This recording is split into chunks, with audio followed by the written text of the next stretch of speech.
नमस्कार दोस्तों। आज हम जानेंगे राधा माँ कौन थी, उनका जन्म कैसे हुआ और उनका मिलन श्री कृष्ण से पहली बार कैसे हुआ।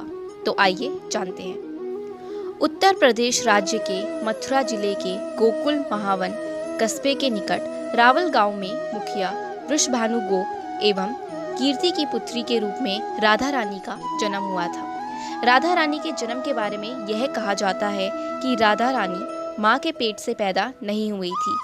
उनकी माता ने अपने गर्भ को धारण कर रखा था। उन्होंने योग माया की प्रेरणा से वायु को ही जन्म दिया, परंतु वहां स्वेच्छा से श्री राधा प्रकट हुई।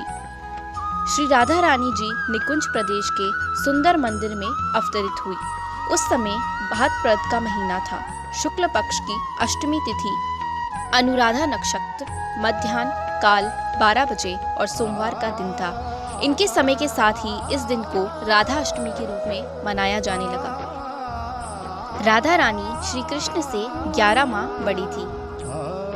वृषभानु जी और कीर्ति देवी को ये बात जल्दी पता चल गई कि राधा जी ने अपने जन्म के समय आंख नहीं खोली है। इस बात से उनके माता पिता बहुत दुखी थे।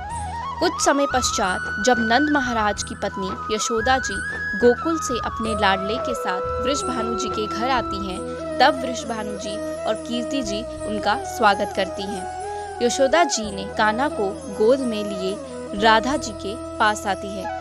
जैसे ही श्री कृष्ण और राधा आमने सामने आते हैं, उसी समय राधा जी पहली बार अपनी आंखें खोलती हैं। अपने प्राण प्रिय श्री कृष्ण को देखने के लिए वह एक टक श्री कृष्ण को देखती हैं। अपनी प्राण प्रिय को अपने सामने एक सुंदर सी बालिका के रूप में देखकर श्री कृष्ण जी स्वयं बहुत आनंदित होते हैं। वैष्णव संप्रदाय में राधा को भगवान कृष्ण की शक्ति स्वरूपा भी माना जाता है, जो स्त्री रूप में प्रभु की लीलाओं में प्रकट होती है।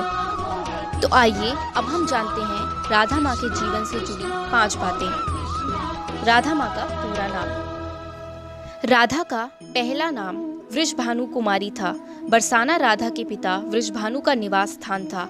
बरसाने के अलावा राधा का अधिकतर समय वृंदावन में ही बीता। दूसरा, राधा कृष्ण का पहला मिलन। राधा ने जब श्री कृष्ण को पहली बार देखा था तो वह बेसुध हो गई थी। कुछ लोगों के अनुसार पहली बार राधा कृष्ण ने एक दूसरे को बाल्यावस्था में देखा था और कुछ लोगों के अनुसार पहली बार गोकुल अपने पिता वृषभानु जी के साथ आई थी राधा माँ, तब श्री कृष्ण को उन्होंने पहली बार देखा था। कुछ विद्वानों के अनुसार संकेत तीर्थ पर पहली बार दोनों की मुलाकात हुई थी। तीसरा, पूर्व जन्म से तय था इनका मिलन।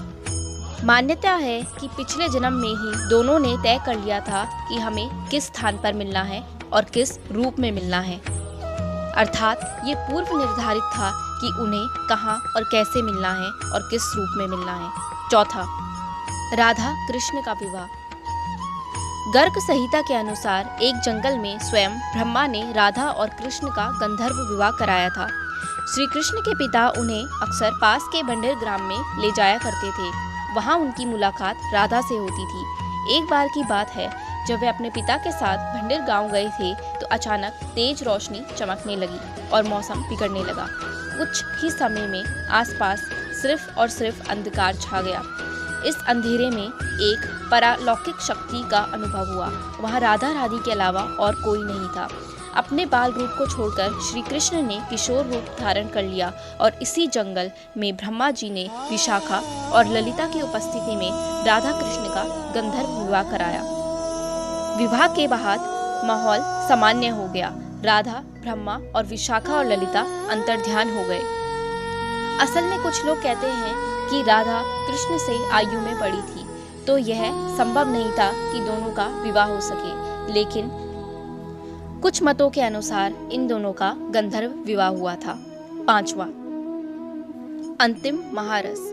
राधा के परिवार को जब पता चला कि श्री कृष्ण की मुरली सुनकर उनके प्रेम में राधा नाचती हुई उनके पास पहुंच जाती है, तो उन्होंने राधा को घर में ही कैद कर लिया। तब श्री कृष्ण ने अपने साथियों सहित एक दिन उन्हें घर में कैद से मुक्त कराकर उद्धव और बलराम सहित अन्य सखियां के साथ रात भर नृत्य किया। यह रात पूर्णिमा की रात थी जब महारस हुआ था। बाद में राधा की माँ राधा के कक्ष में गई तो राधा उन्हें वहाँ सोती हुई मिली। कहते हैं उस वक्त श्री कृष्ण को दो ही चीजें सबसे ज्यादा प्रिय थी, बांसुरी और राधा। श्री कृष्ण की बांसुरी की धुन सुनकर राधा के जैसे प्राण ही निकल जाते थे और वह श्री कृष्ण की तरह खिंची चली जाती थी। तो दोस्तों, अन्य रहस्यों के बारे में हम अगली वीडियो में चर्चा करेंगे। तब तक के लिए धन्यवाद और राधे राधे।